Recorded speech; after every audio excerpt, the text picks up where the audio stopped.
Hello and welcome to the I3 lecture series hosted by the Masters in Digital Photography here at the School of Visual Arts. I am Julie Grahame. Tonight we welcome one of New York's most fabulous, Meryl Meisler. Born in the Bronx and grown up on Long Island, Meryl began her photographic journey in the 1970s and studied with Lisette Model. For a time, she worked as a freelance illustrator by day and was out photographing the wild New York club scene at night. At the end of the 70s, she began a 3-decade career as a public school art teacher while continuing to partake of the city nightlife. She also developed a deep and intimate body of work of friends, family, and of the streets. Upon retiring from teaching, Meryl began releasing large bodies of previously unseen work in exhibitions and books. She has so much press coverage on her website that it's divided up by decade, which I absolutely love.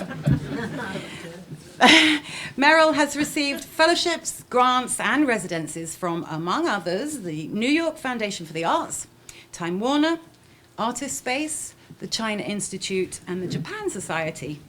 Her work has been exhibited at the Brooklyn Museum, the Brooklyn Historical Society, Dia Art Foundation, Mass MoCA, Annenberg Space for Photography, the New Museum for Contemporary Art, the New York Historical Society, and the Whitney, and in public spaces including Grand Central Terminal, South Street Seaport, Photoville, and throughout the New York City subway system.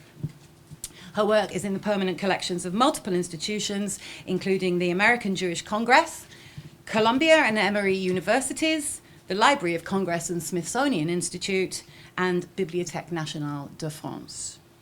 Meryl is represented for fine art print sales by Brian Clamp of Clamp Gallery, who's here tonight. Let's give it up for Meryl Meisler. Thank you. I just want to say I'm very heartened. There are my gallerists here, friends, people from Soho Photo, Professional Women Photography, people from social networks, a former parent of a kid I taught, but something we all have in common. None of us are total die-hard Met fans, because I mean, we hope they win, but you chose to come here. Thank you very much.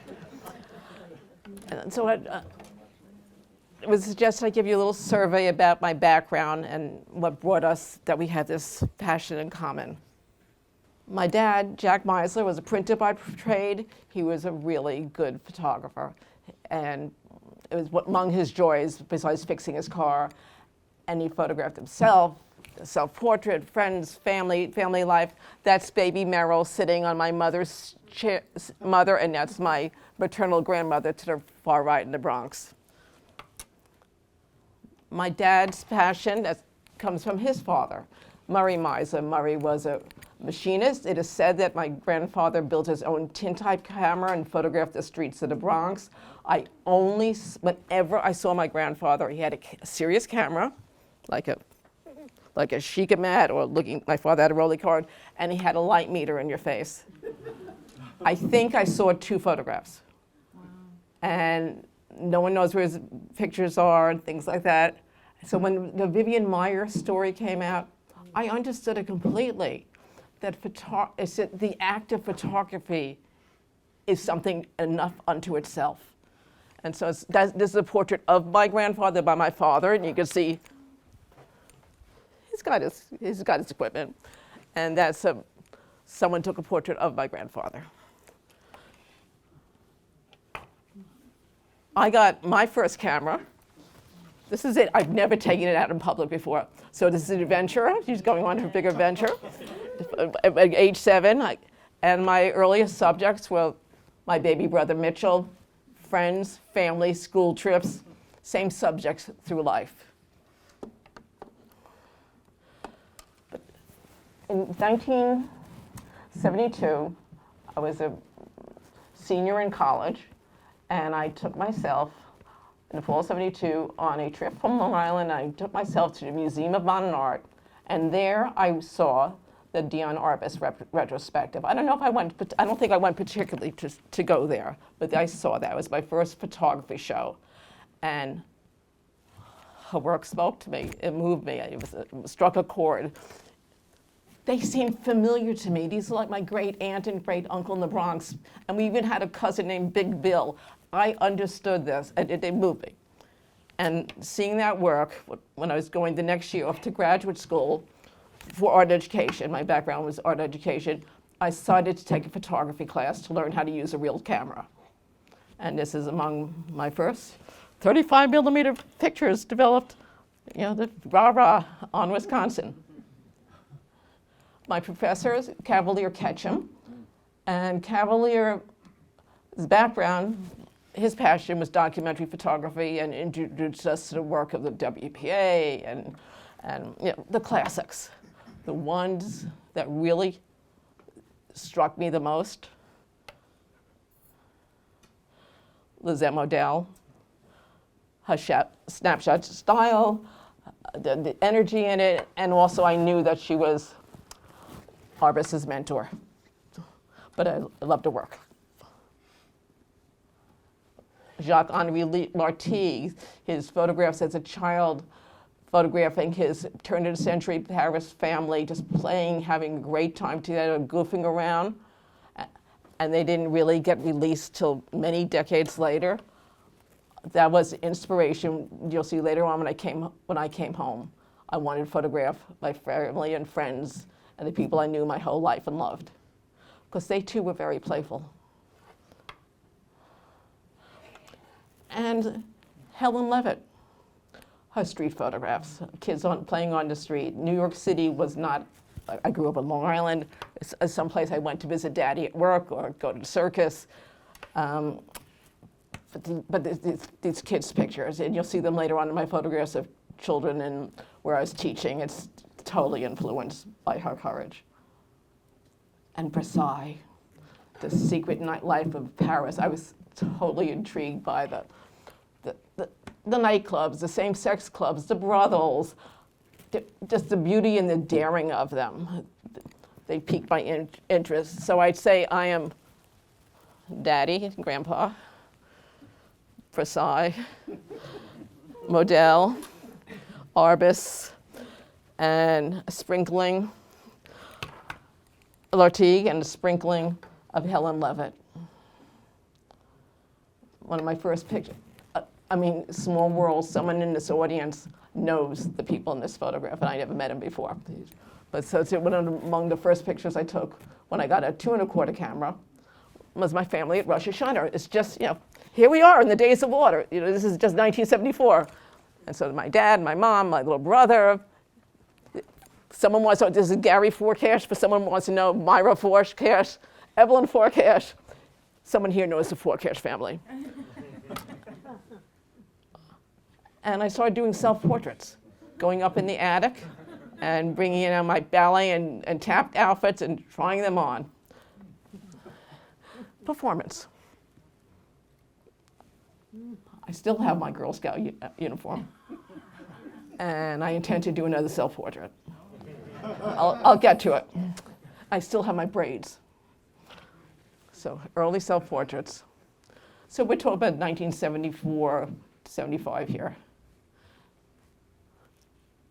My parents' friends, the Mystery Club, and afterwards, if Tom asked me about the Mystery Club, so he's a Mystery Club, we call grown children of the Mystery Club, so a family with three generations living together. In a town called Merrick, there are people from Merrick here. My friends, people I went to high school and ballet school, their mother and grandmother, many double generation families, 3 generations. And when I graduated, got my MA, and I switched to art. My major from art ed to art. My major was drawing and illustration. My minor was photography. I used my portfolio that I had made of my friends and family from Long Island, and I went to the new school and applied to be in Lisette Model's class with my portfolio. And she picked this picture up, showed it to everyone online, and said I should go to the Museum of Modern Art and show it to John Skorzowski. And I was allowed in the class. And the class she encouraged me to keep doing what I was doing, which was very important. But I was way too shy. I was waiting for her to take my hand and introduce me to John Sorskowski. That never happened. You know, he's in heaven. So we could talk about that afterwards in Q&A, how you get more courage later on. But that got me in. And I still, you know, this family, I know, I'm still friends with their daughters. I met the granddaughters, great-granddaughters. You know, it's heavy and wonderful. I moved to New York City. I got into the class what I wanted to be in, and my cousin, I moved into this building on the right with the 63. My cousins his family had a brownstone. Someone was going away. I sublet their room and moved in. And I loved it. I grew up in Matzo Pizza. Okay, there were no people of color. That was the next town down, Amityville. I mean, real segregation. And so it was so lovely to be in New York City. The place I thought was scary is integrated and wonderful. So just these are people sitting on the stoop next to us. That's the house right across the street. You didn't have to go far, just across the street, and kids are playing. And see that tree back there? And there's a kid up the tree. Within inches of each other, and the tree is still there, and my cousin still lives there, and the limb is gone, and I hope this little boy grew up to be a healthy man. At the time, you know, I'm 24 years old. I'm going out. 24, going on 25. I went to the punk clubs, mostly CBGB. But when I discovered disco, it was more my thing, because I like to dance. I don't pierce myself, no tattoos. I like the music, and why not? In '78, there was something called CETA, the Comprehensive Employee Training Act. It was supposed to be the WPA of the '70s. And I used my extended Long Island portfolio and think I hadn't really started printing work from the city yet at all. And I got placed with the American Jewish Congress to make a photographic archive of Jewish New York, and my personal project was to explore my own family's roots, coming to America and meeting my relatives. So here I'm at a senior center on the Lower East Side. I happen to be friends with an older man named Mr. Katz, who was a member of the CETA of the Freelance Center. It was also, I made $10,000 a year. I never had so much money. I got a bed, and the feeling of importance. So my eye was out for what representations of Jewish New York. Williamsburg, Purim, Forest Hills, shoppers on the Lower East Side. And this is my friend, Mr. Katz, who's a dear friend, and he was wonderful, and he was mugged he lived on the ground floor. Everyone was welcome in his home. And while he was napping, 2 youths came in and mugged him. The most beautiful thing about him, it didn't change him. His social worker said he had to put bars on his window. I mean, he's like 98 or 99 then. And he still said it out there, welcomed everyone. And he never said it was these kinds of kids or those kind of kids, but he was mugged. And here's Mr. Katz taking me to visit his synagogue, and the man on the left, when he asked my name, and I said Meryl Meisler, he said, "Oh, you're a Galicianer." I said, I knew I was the Meisler were Galician, and that's Spain, some region in Poland, that was Austria, some region. I said, I didn't even know that anyone else even knew that secret word. And I said, how do you know? He said, name. I said, what are Galicianers known for? He said, they're known for their sense of humor. Not saying anything. And so, when I was looking for Jewish art, I looked on that.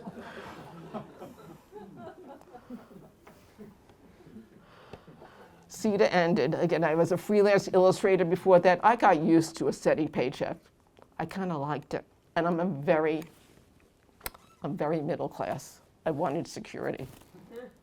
Okay, so I used my teaching degree, and during CEAT I had to do volunteer work, so I volunteered teaching photography to children and to homebound handicap, and I used that in a portfolio to get a job part-time for a program called Learning to Read through the Arts.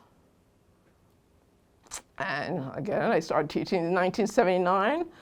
And there's even someone up in the audience here all the way up until my last years whose child was in my last school I taught in. And so I retired in 2010. And I never stopped doing my own work. But it certainly was a lot harder. Or did I continue to work in the darkroom? I certainly had time to breathe. And I am grateful for organizations like Professional Women Photographers who kept me in the game. You know, it's really important to have community.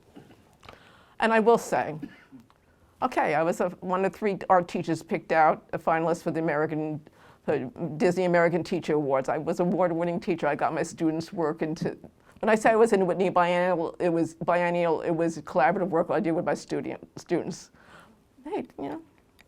They work in the new museum. It's like you take what you do and you put it in your job. Either that or you just die on your job. Then I got a job full-time, because I was part-time without benefits, in Bushwick, Brooklyn. And it was not what it's not the hot scene, it was there, it was burnt out. And this was literally the view out, you know, right across from the school. At the time, I was taking so many pictures, and obviously my photography, it was not a career, okay? Or it didn't seem like one. And I started using I was like, what am I going to do with all these pictures? I started using my illustration skills to paint on my photographs to show what I thought that image represented to me. To me, this empty shell of a building was like a honeycomb. No one else seemed to see it.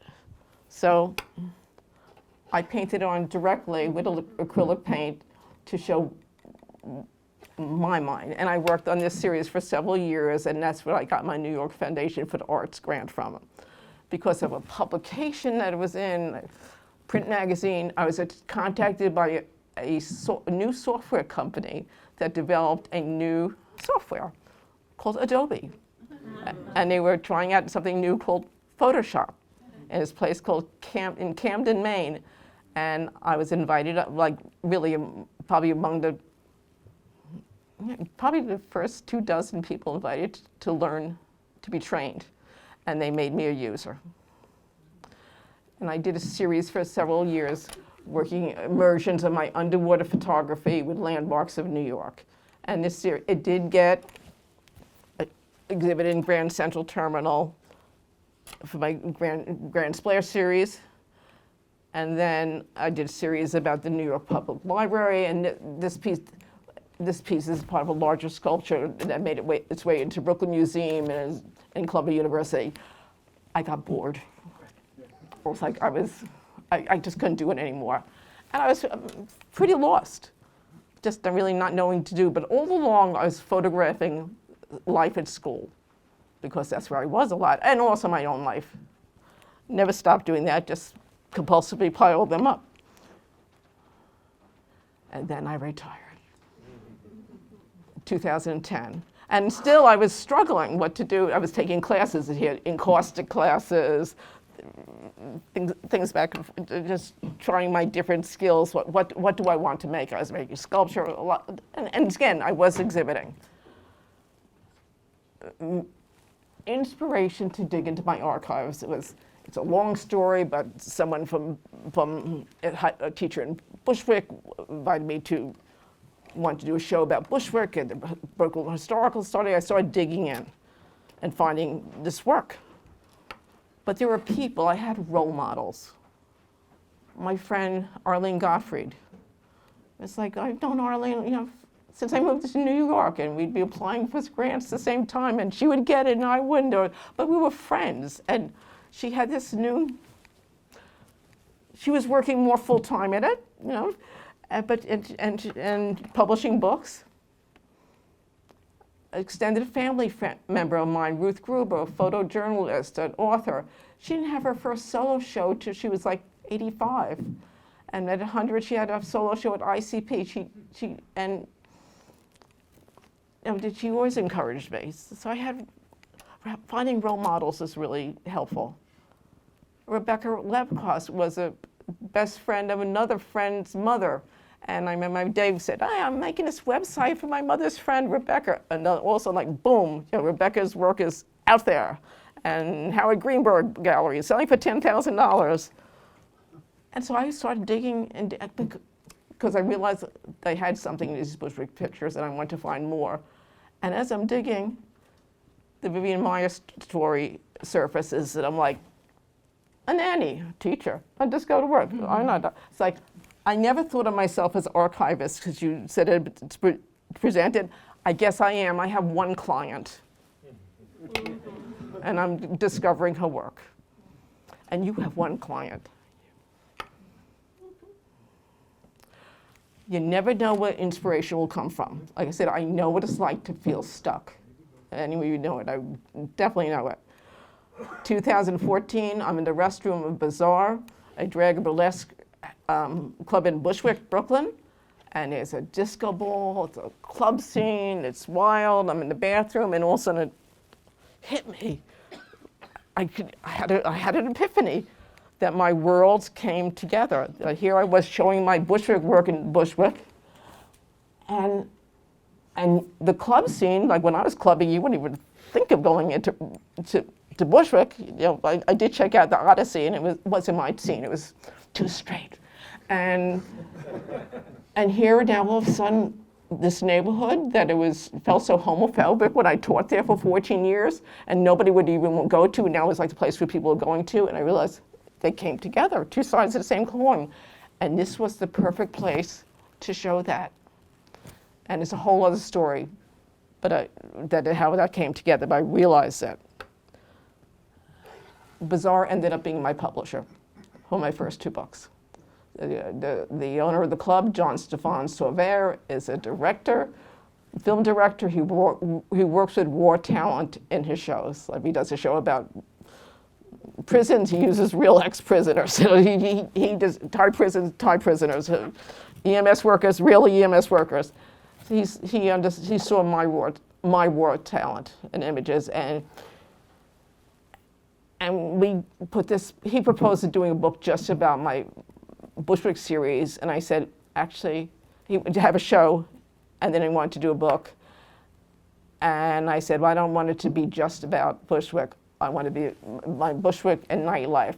It's a long story, but they go together. And he said, really? Can I see them? He said, well, I have to find them. I have to scan them. I've never showed them to anyone.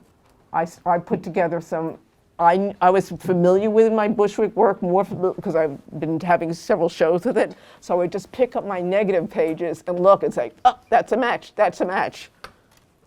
And I'd send him samples like this. He was working on a project in South America, being rejected for Studio 54 with my friend Judy Jupiter. We hit all the clubs together. Boys on the Street, on Penn Meadow Street in Bushwick. Same attitude. And I would send it, and he said, I got it.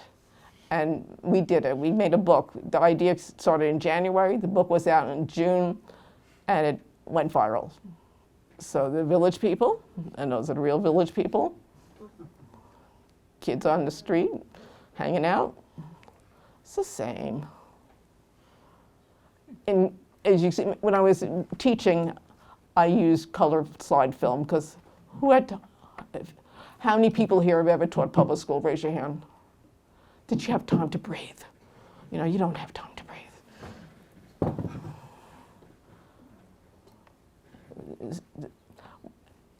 Things I saw, this was actually progress.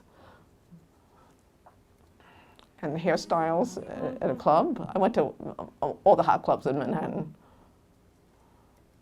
They went together.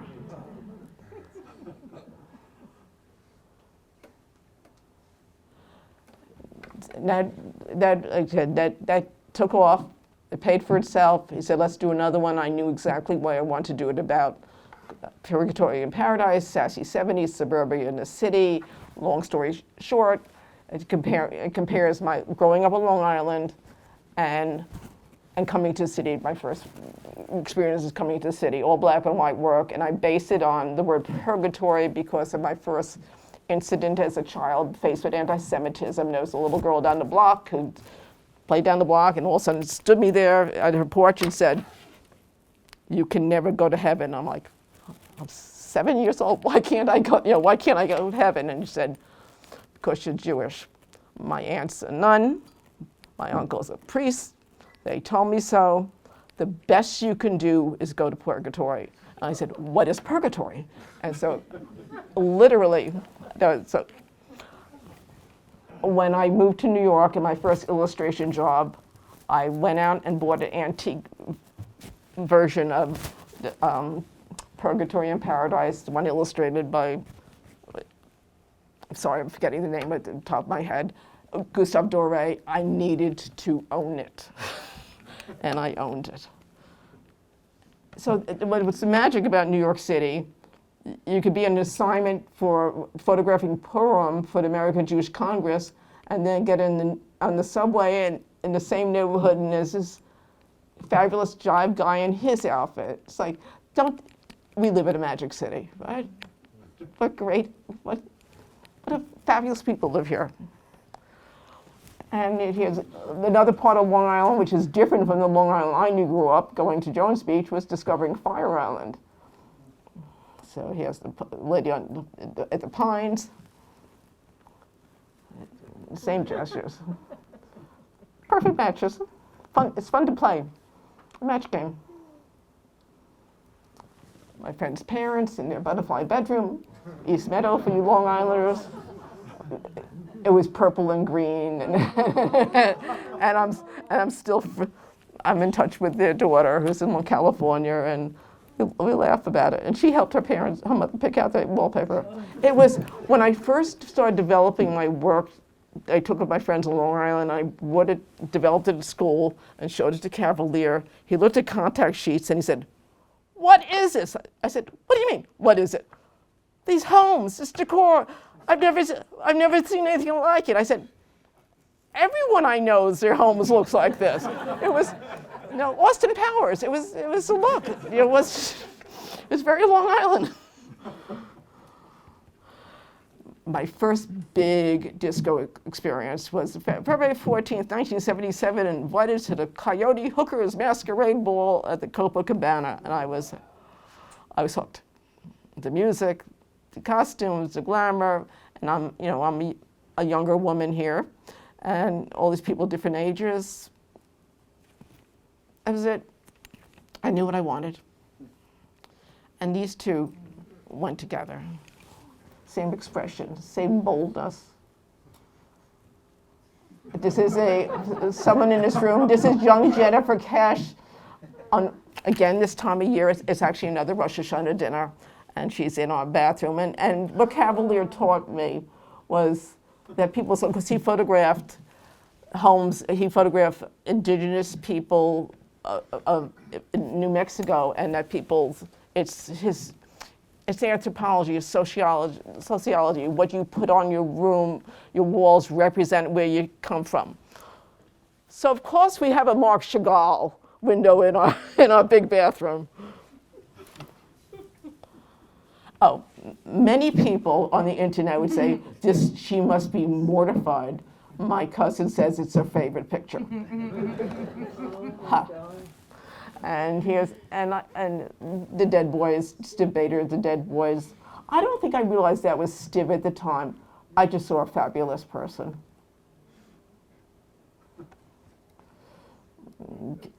Some dancing at the wedding at my friend's mother's second wedding, and the Easter parade.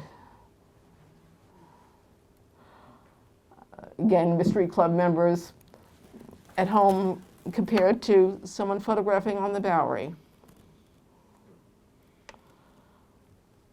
Now we're up to my third book. I took it, this was 2014, 2015. Took a pause. Honestly, there was a tragedy in my family. It was like we needed space, and wanted to go on to a third book.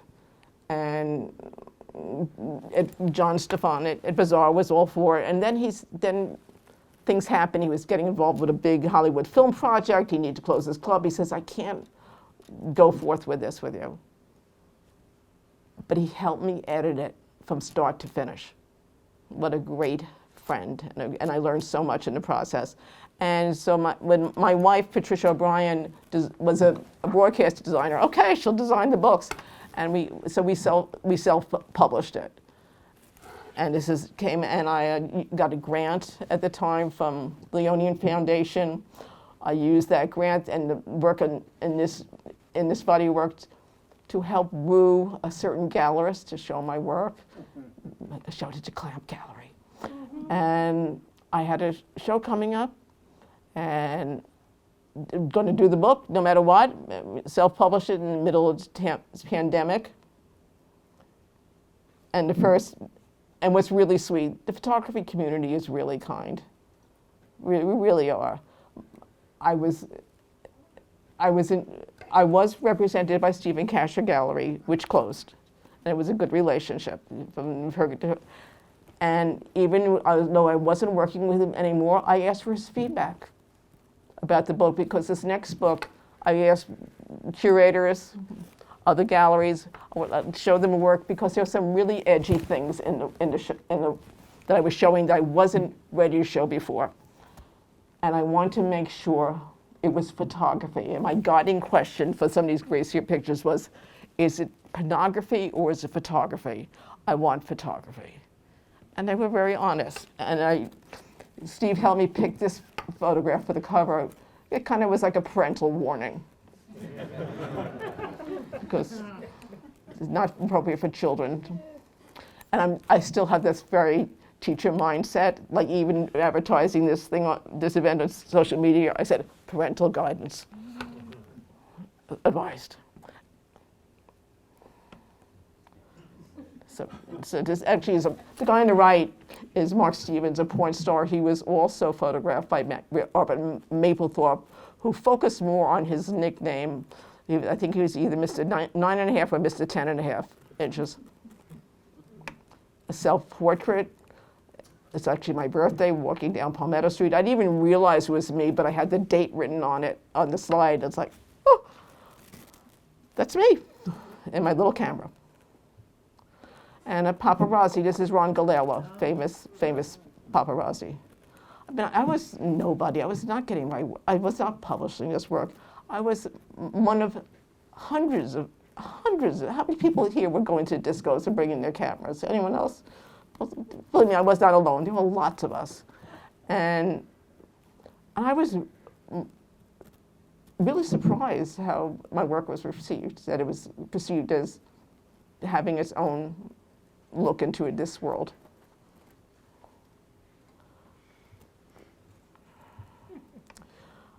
Like this is a view out, this is progress in Bushwick. So they're tearing down the burned down buildings. And I looked out the window on my break and I said, I remember thinking, Ansel Adams would take that picture. So I ran out on my lunch, signed out on my lunch hour, went out in my little snap, came back in. And then in one of my painted series, I painted a garden to go with this, a paradise garden. And this fabulous Nicole stretch out in Studio 54's floor. And they just seem to go very well together. These are walking to school, walking back to school, and sometimes looking out the window if the classroom had a window. And I knew these people. They were the kids on the left holding the pants, and the boy next to her they were my students. When I had the show at Clamp Gallery, 3 of the people related to people in this picture showed up, and my greatest honor is they said, you caught my uncle's joy. You know, this is his personality, and I show this to my niece, and like that meant the world to me. And I realized in retrospect, not consciously while I was doing it, but I've always sought to photograph joy. People exuding a spirit for life, humor. I wanted to capture it. There's certainly enough misery in the world. This is, again, that first disco night. It's a famous nightlife figure named Patassa. And picnicking on the street, fixing a car, or being on a grand piano, it's all picnicking. I loved, and at the time, I don't think I was aware of Lisette Model. Did a lot of series of photographs down on the ground, feet, and I don't remember at the time. But in my editing process and looking, you are everything you eat, you are everything you see. I think that helped me realize, looking at the negative, like, that's an image. And so is that. You know, the kids in it. What makes this book different than the first book, the first two books sold out. They're completely sold out, which I'm really thrilled because I have no distributor. And the third one is almost gone. You know, kids wearing this, sneakers at school. They're so fashion. They would make fun of me because I didn't wear designer clothes. I mean, they really, the environment might have been despair, but they were not. They came to school full of gumption, full of fashion sense, and a lot of energy.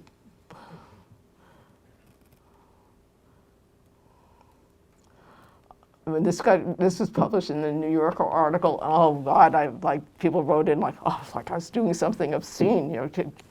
And I was very self-conscious being Meryl, and I said, oh, they can't take away my pension. I'm okay, I would say, it's just a kiss. and I promised, it was my homeroom, it was a party. It was like a Christmas party or something, and I said, break it up. No, you know, but I took the picture.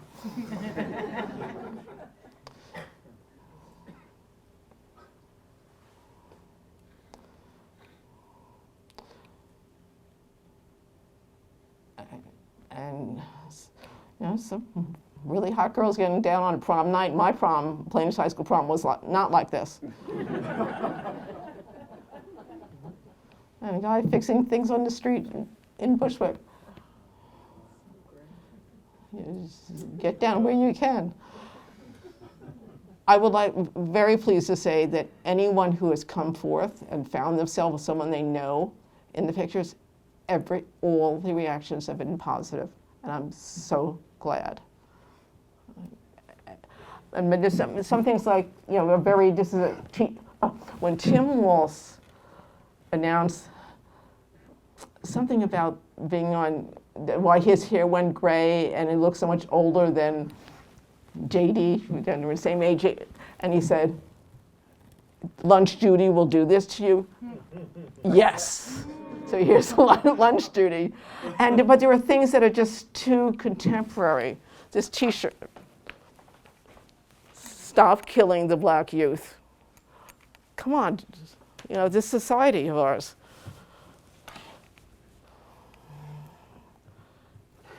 And this was a day I was winning a major, I was winning a major teacher award, and Newsday was coming that morning, and I opened up the door to my classroom, and it says, Miss Meisler is a bitch. And fortunately, and actually I loved it. My classroom was old printing classroom, and since my daddy was a printer, it felt great. My homeroom helped me clean it up, and I'm glad I had the fortitude to laugh and take a picture of it. Now, my niece is a teacher in a very fancy private school, but this is the picture she wanted for her classroom, because her name is Miss Meisler. It's a tradition. The bitches of Meisler. And here's the latest. I'm working on finishing up now. It's called Streetwalker, and it's a collaboration. It's with iShot, which is a publisher based in Italy. So this is, first two is just me and Bazaar, me and Patty, and then magic of Instagram, meeting a Japanese photographer online who liked my work and traded books, and he was published by them. He introduced them to my work, and we were in conversation, and it's happening, and they are a publisher based whose focus is street photography. So I said, I'd like to show like a real survey of my work from 1973 to the present on street photography. And I sent them hundreds of stuff in folders. And they wanted to focus on my early work because you can't make up the past, can you? And this is a different kind, everything's a collaboration. If you have a gallery, you're working together. You have a publisher, you're working together. You're working together. In this one, I'm interested in their editing process. To my surprise, they picked work that was not just on the street. But the funny thing I've come to realize, it's like religion. For street photographers, they're like, there's this way, there's that way. They're severe, left, right, left. I've decided that my definition of street photography it's non-binary. It's very fluid. And then I think my indoor nightlife shots are very on the spectrum of street photography, to use some contemporary language, but really true. And it's a personal decision. So I was delighted that they are choosing other work. I'm going to give you a sample of what's coming. 1973, I'm at the University of Wisconsin. I've always had this eye. I remember being like 9 years old, walking down the street and laughing at trees, and my friends would say, "What are you laughing at?" "They're not a funny tree." I have a quirky eye. So this University of Wisconsin in Madison, 1973. I'm taking my first photo class. I come home. I go on this, take Long Island Railroad, and I go to Times Square. I can't even believe I did that. I was terrified of it. I had gotten in Columbia University and was scared to go there, thought I'd be killed and raped, or the other way around. And yet here I took myself with the camera, because your camera does give you courage. And so in this book has work that's never been seen, digging deeper. And Times Square, it was amazing. This is my friend Judy Jupiter. We're walking down the block in Times Square. It's like, where'd they all go? When did it change? Those preachers, remember them? Playland, it was all there. And like, all of a sudden they're gone. It says there's stickers like it's some ministry. Any Brooklynites here? Anyone ever go to Lundy's? They would serve food. There was a big dining hall, no maitre d', you just had to find your seat, and waiters in little white gloves. It was very something else, right? And a trunk sale, right? Must have been something that fell off of someone's trunk. Going in my work as seated, I went back up to the Bronx where I was born and my family grew up, and my dad was, when he wasn't working, he was a lot of his Sundays, he worked 7 days a week, his Sundays would be working under his car. He loved it. My younger brother became obsessive with mechanics. And so of course I'd be attracted to a boy working with his dad under the car. And I realized a lot of cars. This is the block I grew up with. My neighbors 2 doors over. And this was just these. I didn't even see these before. Each book I go with a certain focus, what I'm looking for, and I see different things. So I know little Vinny now. I mean, he's out in California, and he titled the picture. Little Vinny, Vincent Piccarelli having a good day in the 70s. So he was like, okay, whatever he wants it. And this is the house I grew up in. Number 10, Marion, cleaning the windows. 10 Hampton Road. Again. I feel so fortunate to say this was at a show in Paris, and people were saying, look at that staircase. I said, I have the same staircase.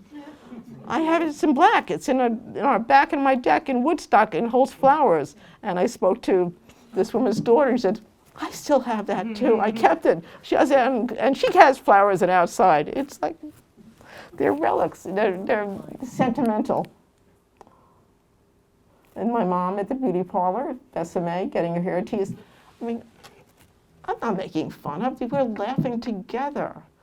Only someone who loved you so deeply would allow you to be photographed like that. And shame on, and this beauty parlor was there for decades. My mother-in-law went to it. Finally, and I still have family in Massapequa would always go by, I'm gonna go in, I'm gonna go in. And finally I said, okay, just tell me, we're gonna go in. And it had become a travel agency. Shame on me. I didn't go in and see it inside again.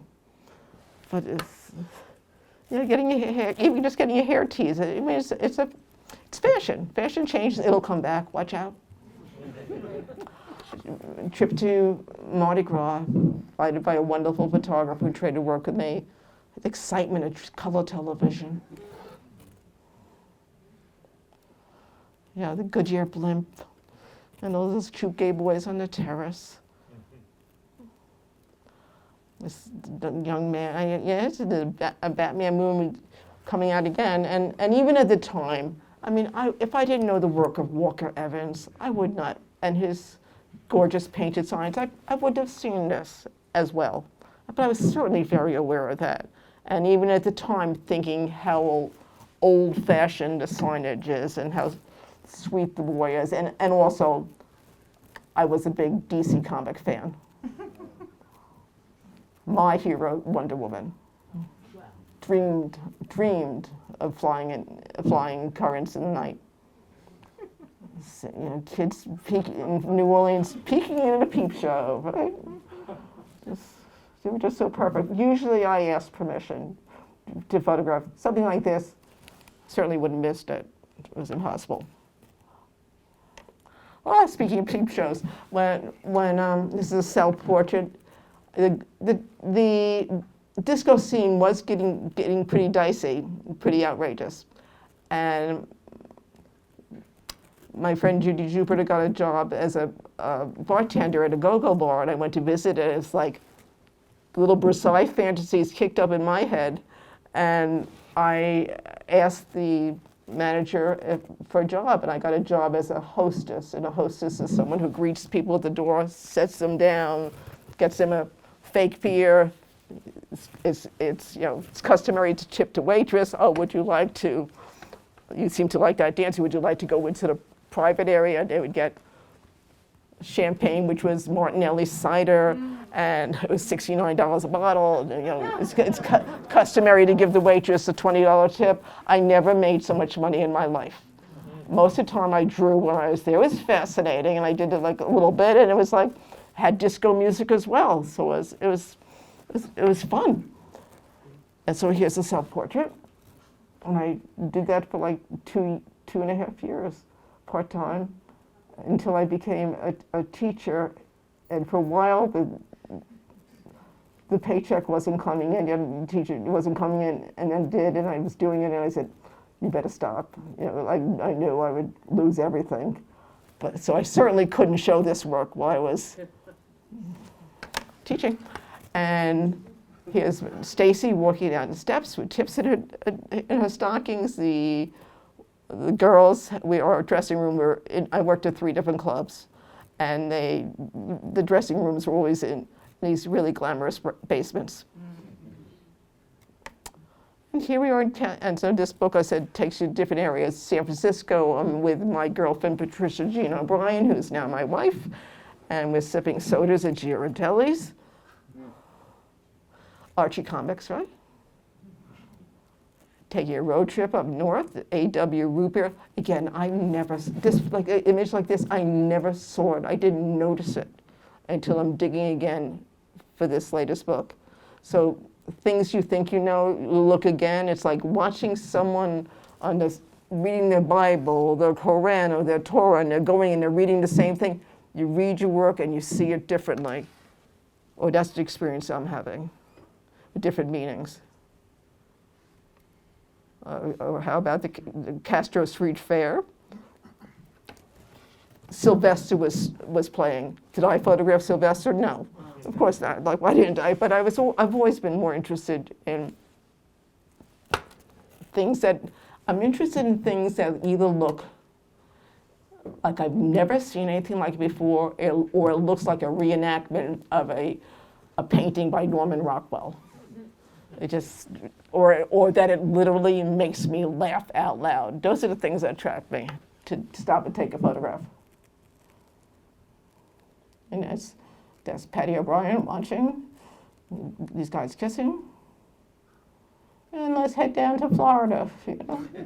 And of course, many people, probably the people in the back row here, the students, may not even realize what's in this. You know, or a payphone and a book, a telephone book.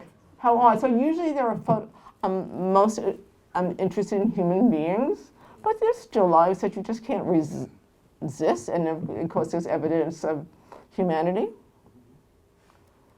And Sunrise, Florida, the holiday season, before you know it, it'll be here. And of course I was aware of Arbus's famous photograph of a Christmas tree in Levittown. You know, maybe you don't know, but I certainly knew it. And of course I know, even suburbia, of course I know Bill Owen's work, but I felt like mine was very different. It doesn't matter, it's your life. And across the street, my friends just, I don't even know what, people I live with, playing in the jungle gym across the street. Again, this is another one of the ones most of these, for a streetwalker, I never noticed it before because I never went looking specifically for street photographs.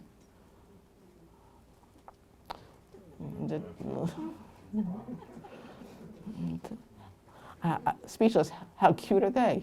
You know, just how cute are they? And I don't know, how did they wheel the double carriage and the baby carriage? I don't know. And the brilliant light. Doesn't New York City have beautiful light? You go to other cities, it's so great. We have stage lighting during the day and nighttime, you know? Poor doggy. And it's fun, you know, I enjoy, some people don't like being curated. I love being curated. I look at my own work so much, we all do. It's exciting for someone else to look at it and think. So when the editor picked works, I said, yes, that one. I thought it was a photograph. I'm so glad. No, I was rooting for it. And a lot of pictures I have a lot of work with Fire Island. I still go to Fire Island every year. I've had fortunate to have shows about it lately. And Dancing at the Pines. You know, everyone's welcome to be free. It's definitely, for those who grew up on Long Island, you got to admit Fire Island's very different from the rest of it, or certainly Long Island than I know.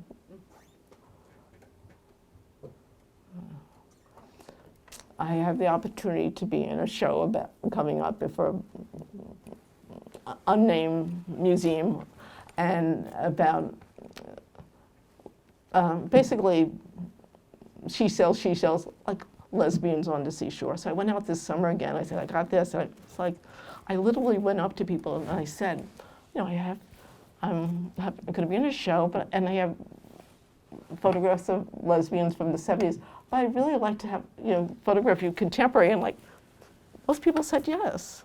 Some people don't. It's like, okay. It's like, it felt so funny, but like, I was being truthful because I don't usually go with specifically to photograph. When I wasn't even that day, I was going to go to the beach, but with a certain intention. But this was like, okay, I'll try that, and let's see what happens. And again, and this is a slow dancing at a bar in Madison, Wisconsin. And I've never seen hair so naturally long. And those pants will come back in style too. You watch it. This is a Pride March, New York City, and you know, with photography junkies, a lot of us. It's interesting about other cameras and, you know, the Polaroids and handing them out. No, I don't think they actually realize it, and I didn't tell them yet. But the new book is including some nightlife, and they didn't have the titles, they just had images. This is contemporary nightlife. This is the House of Yes in Bushwick. And I think that's just fine. I'm excited about it. So here's a sample of some contemporary nightlife, because that's what I look for. I see the same things. You have a way of seeing, and I'm happy with look. These are the things that excite me. So this is a Southern Belle, Shawana Brooks, getting ready behind the scenes, and because I have this reputation as from this body of work of Bushwick, places like the House of Yes in Bushwick, they actually know about it, and they think of me as a goat, and I'm allowed backstage if I want to come back. And I had to find out what a goat was. Amanda Lepore, on her birthday at Barchland in Soho Grand. Friends, people have become friends. Lola Von Rocks, this incredible burlesque performer who works with Barchland a lot and other places, and now wife, Chrissy Rocks. And I didn't know at the time, I just met them and I photographed them, and I didn't know that they had just gotten engaged, and they loved this picture because I got their energy. This is someone named Miss Malice, who's a lot of these people I know because of Bazaar. Even when I was exhibiting there, I met a lot of performers, and all of a sudden people you just met, or it's like 10 years later. This is a drag burlesque, a drag king, drag queen collective performing in Brooklyn, and this little person in the background is someone who started out at Bazaar. His name is Sasha Velour, who won Drag Race and is very, very, very famous. Do I still photograph? Yes, some things seem oddly familiar. And, for example, here's a self-portrait in 1975 in my childhood bedroom. With notes of photographs, a mirror of me, my camera, and photographs from birth until that point from the family album. I was having a retrospective at Clamp Gallery, and I reenacted it. Yes, I still have the mirror. I'm extremely sentimental. It's dangerous. And reenacting the same from then till now. And I'm also back to working in the darkroom. Okay, truthfully, why back to the dark? Why back to black and white? And I believe me, I have a lot of color work. I haven't gone through it yet. I haven't looked, not even digital work. I mean, actually, the largest body of unseen work I have is from 36 years inside of a teacher's point of view. 31 years as a public school teacher, and then 5 years afterwards, I was a supervisor at New York University, supervising future art teachers in public and private schools, and I volunteered here and to take pictures of them teaching for their portfolio. That was me just wanting to photograph as well. And that's, I'll get to it if I live to 110, and I aim to. And during the pandemic, knowing I was having, going back, I don't want to go on and on, but though I already am, I decided to go back to darkroom. And I had to relearn. So I took classes. First I was at Center of Photography Woodstock, and then I rolled at FIT. They used to have this program called the Senior Scholars. Does anyone ever know about it? It's like $50, take a class, maybe $65, and you could enroll in a class. I took photo 101 again and again and again and again, until I finally said, "We love you, Meryl, but you can't keep taking the same class." And then the pandemic happened, and I had this show coming up at Clamp Gallery, so built a darkroom in my basement in Woodstock. That's why I kept that job, so I could do things like this. And I'm obsessed with the test strips. I love the gelatin silver prints. I think they're beautiful, and they're also most precious. To me, it's like diamonds and quartz and polyester and silk. So here I am as a ballerina in Massapequa, and here I am. I made an outfit called a test strip angel, And it was hard to give away the ballet outfits. And this dress, for the person who knows a forecast in this audience, I was going to the wedding of the little girl in the toilet. It was her wedding, and it was a fancy affair, and I got this dress. I never wore it again. I couldn't bear to throw it away, so I made it into this outfit where I'm an angel with using these test strips. And I did another time, I just, it costs money, these test strips, and they also have little pieces of people's faces and spirit. So I've got a bucket full of them.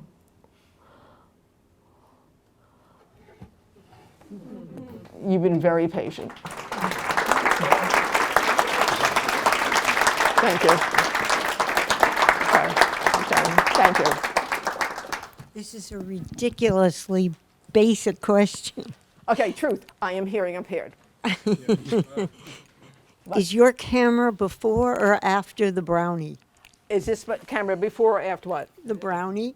No, this is my first camera.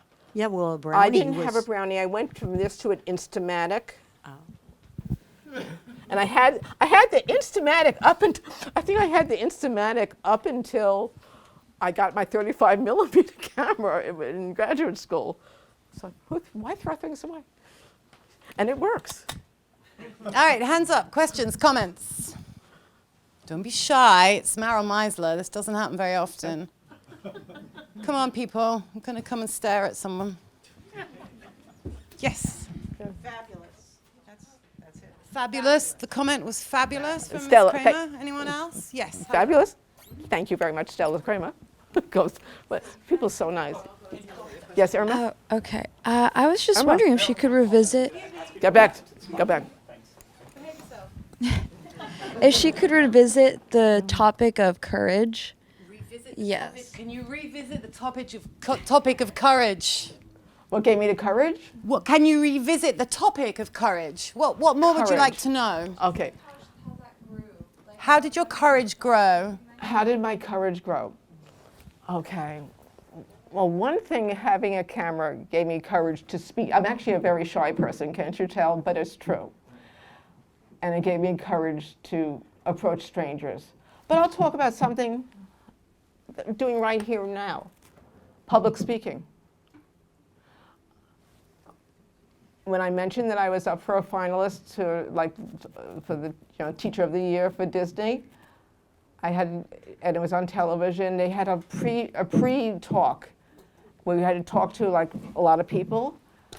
I developed a skin rash, flushed, I could not speak. I spluttered, I blew it. Okay, so I didn't win. It's okay. And I learned, and that was in 1998.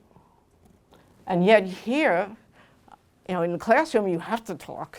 You're not going to throw a crayon at me if I turn my back, but you have to talk. And you have, but in front of hundreds of people, I never did that before.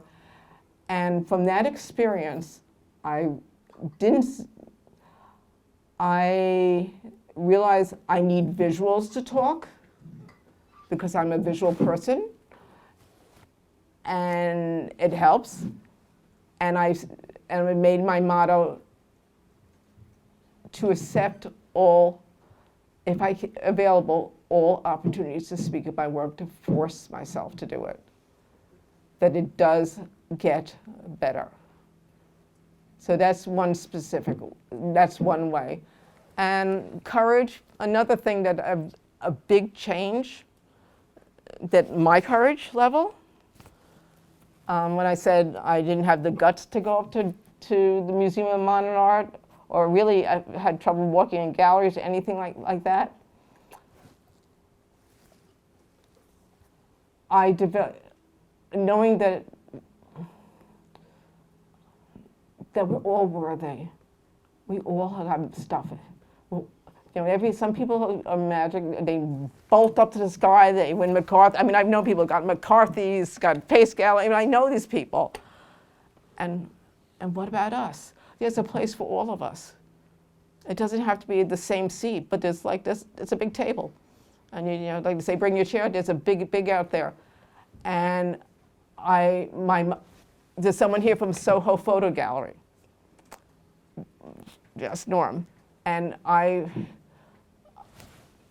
digressing, but I think some of the young people in the back, my advice is saying, be open to exhibiting in alternative spaces. Hey, the New Yorker came to the basement of a bar in Bushwick. You know, you don't know who walks in places, but I had the opportunity to apply for and have a show at Soho Photo Gallery. And so I know I'm digressing. I'll go back to the courage. I would treat every show you have. If you'll learn your parameters, what you can handle, what your boundaries are. But if you say yes to something, treat it like your solo museum show. And my new motto, upon having the time, I waited this long. 31 years is a long time to wait to have that kind of time to focus on your work. It's not that long. And I said, my motto was, the other way didn't work.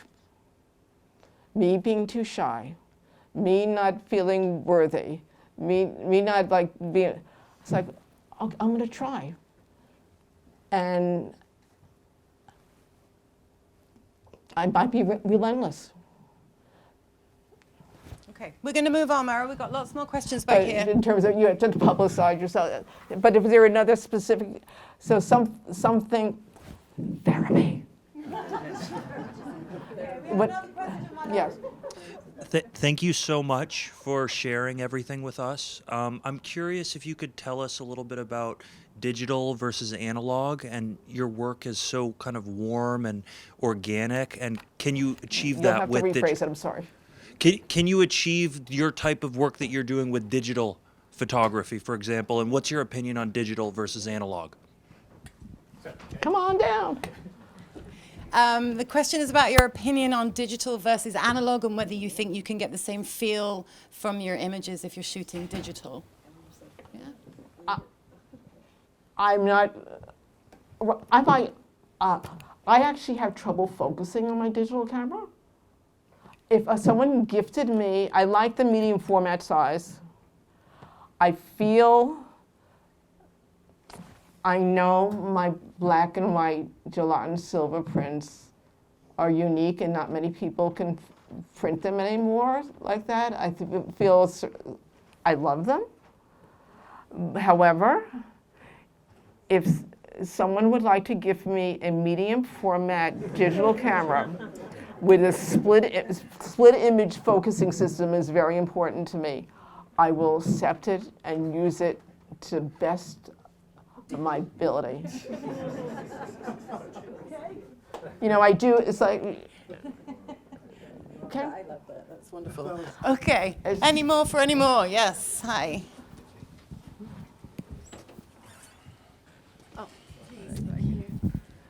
It doesn't amplify, it's just for the recording. So just Oh, okay. Meryl, I love your sense of humor in your work. Thank you. It was very refreshing. I'm very interested in how you sequence your work. You had said you went into your archive, and if you could just talk a little bit about your process of your sequencing. And I was also interested in your sequencing when you were working in black and white and color. Okay, what I sensed, first of all, you said thank you for your sense of humor. Thank you. Even that, courage, I was told by a very dear friend, someone I really respect who got NEAs, this and that, my work was too funny. You know, it's not art, it's not this. No, my new motto is, history has proved me right. Claim yourself. I even say it to my family, stop it, history has proved me right, I know. So, and you asked about sequencing, is that what you said? Yes. I learned so much of this process by working with someone who's this John Stefan Sauveur, working on sequencing. Okay, Would you get me a book? An open book. Okay. Well, if you're laying out a show, it's the same thing. You want to bring people along, or working on a slide presentation. It's like, oh, did I put too many cars? You want to shake things up a little bit, you know. It's like writing a press release. Very important, artists. Press releases are really important. Work on your writing skills. You have to grab, it could be any words, songs, dance, whatever you talk about, any creative medium. You got to catch people from the beginning. You got to draw them through the story. You can't be like, it's got to pump them up, pump them down. So in these books, first I would look for things that match. You know, made different systems where, like, you know, with digital and looking at them, or put them on little books. At the end, I was like making prints to look. But it's, a book specifically is not just facing pages. It's a moving sculpture. And so it goes. So this image has to work with the one next to it on this side as well as that, but really this, because you go like that. And if you go from this way, it also has to go backwards. It needs to read both ways. And like, if you remember being in elementary school, how to make a composition, you make an outline, like the main idea, the general concept of what you want. Beginning, middle, and chapters. Maybe have the spiciest stuff towards the back, but maybe you want to lead them up with this one. It's the same with a grant proposal. You have to get them, you have to show the story, and not take away extraneous things. In our medium of photography, we have an excess.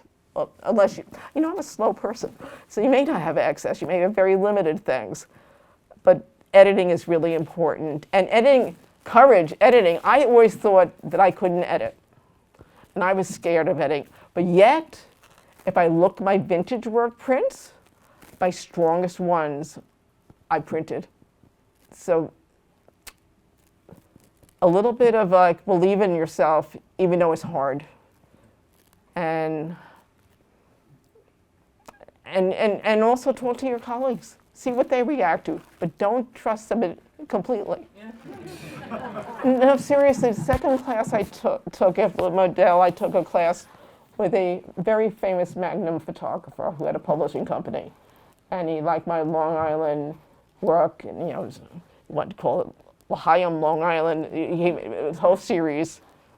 And he sent me with a writer, but he had a devious motive with the writer, and she was not compliant.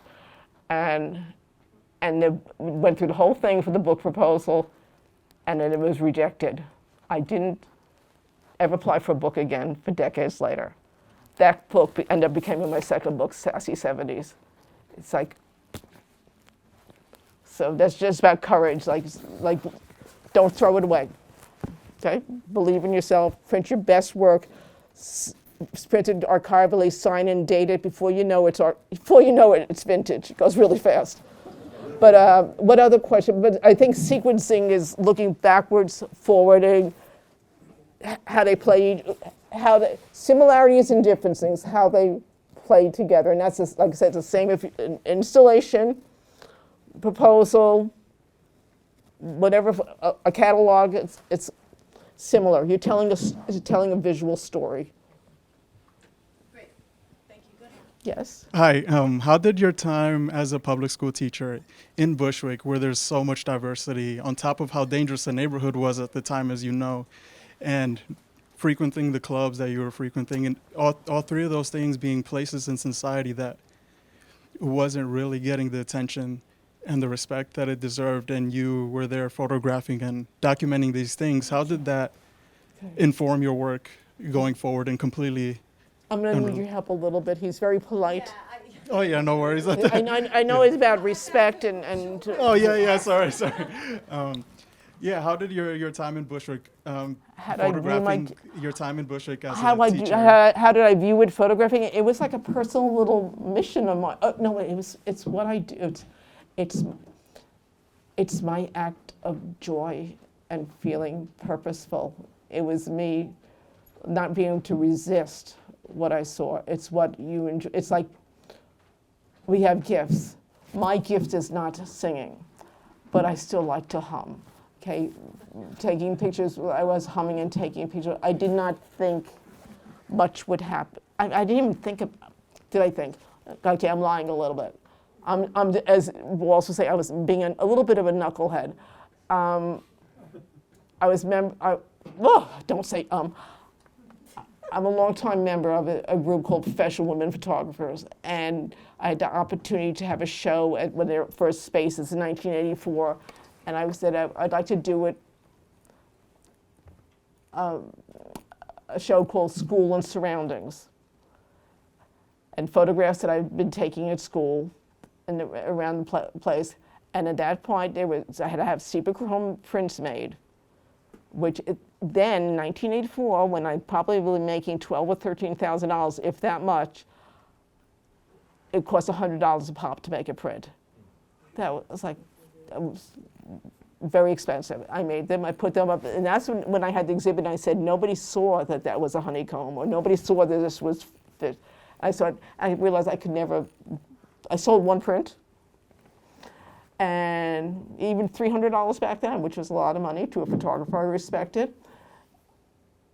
But I couldn't afford to do that. I started painting. I didn't know what I would do with it. I just started painting on them, but I was still taking pictures of things that were compelled. I did not realize that I was building the largest known archive of Bushwick in the 80s. These pictures were taken with a little inexpensive point-and-shoot camera developed very cheaply in labs. I will attest that Kodachrome held up the best. I had them in the basement against a damp wall. Many of them had, besides a plastic lens, fuzzy, and had mold on them, little green spots that thank goodness I could retouch out. When I started looking at them later, time and distance helps. When I started looking at them, and had this first show in Brooklyn Historical Society where I outsourced it to FIT to print. And I realized that wasn't how I saw it. I became obsessed with the work. I saw the beauty in it and kept on looking for more. So I'm not sure if that is the question you're asking me. But I think for me it took time and distance, and also photography doesn't age out; it gets better. We don't sour. We have when you're applying for grants, you think, oh, new work in the last 2 years. It's like, and you feel like you're not doing something new. You already have it, and you're already building it. So some people can push it in the moment, and some of us we go at different paces. So this was my pace. Would my life been different if I had the guts to go to MoMA then? Yes, but I'm alive and well and healthy and talking to you now, and I'm grateful for that. Hey. You know. Yes, hi, Michael, right here. But I still want the rest. Okay. Hey, thank you for that. So I have a question regarding photography on the street photography. Yes. A question, I always get the ethics question asked from my students. Shoot first and then talk first and then shoot. I would like to know your opinion. My opinion is that every situation is unique, and sometimes you need to capture the moment. Sometimes you need to make a connection to make that moment happen. So I'd like to know what your thought process is when you're out on the street and how you approach that. I'm just curious. Are you the person who raised your hand and said you taught K through 12? He has a cafeteria voice. Good. I heard every word. I don't think there's a right or wrong way. My personal preference is to ask permission And so I'm engaging already, even if I'm asking, and I say, I might tell you why, you know, like, I love your outfit, this, that, but however, there are times that you would, it's there in front of you. I couldn't go up to that couple with their hands down their pants and say, excuse me, do you mind? You know. Or the boys at the peep show, like you gotta Yes, shoot. yes, Maybe you could talk to them and shoot yes, afterwards. Yes, I think you have to go with your comfort level, and that there's this. It's not one purchase and approach doesn't have to be yours. I like go with your comfort level. But I'm a short woman with a large camera. I'm not invisible, but I know other short women who, you know, like they do it. I love seeing someone's eyes. Great. Yes. But doesn't mean I might not do different. It depends on the circumstances. Okay, thank you. Hello, that was amazing. Thank you. Okay. So I will keep going back to that idea that there's courage in the work that you're doing, and I keep thinking about you as a young 20-year-old coming to the city for the first time. You know, it's like coming to the city. How that might have seemed very difficult for you at the time, considering your family and where you were. I mean, that must have been strange for you to come to the city, right, and to separate yourself from your family. I mean, that seems to be like I know it sounds huge crazy, but jump. I was timid. Like I said, I chose to go to Wisconsin instead of Columbia. But I did go to the city because my dad's printing company was there, and my family, we would go to Broadway shows. I had family in the Bronx. And to go on that train, for me, to go on that train by myself in 1973 and go to Times Square, I forgot I even took those pictures, and so I started scanning. I said, holy moly, you know, like all these marquees, I didn't realize it. So courage, but moving to the city, I'm very fortunate. I have these very distant cousins. Their father is my grandmother's first cousin, you know, like really distant. And so I met who I said I sublet a room, and I met all their friends. And so I had immediate family, new family and friends, and they were very creative people, writers and feminists and artists and teachers. So you know, my Jewish cousin ran a Latino gallery in East Harlem, and like I met all different kinds of people, and I fell in love with the city, and that love has never waned. But I was fortunate to be introduced to people who introduced me to wonderful people. Okay, well, we are pretty much out of time, so let's have a huge round of applause for Meryl. I'd like to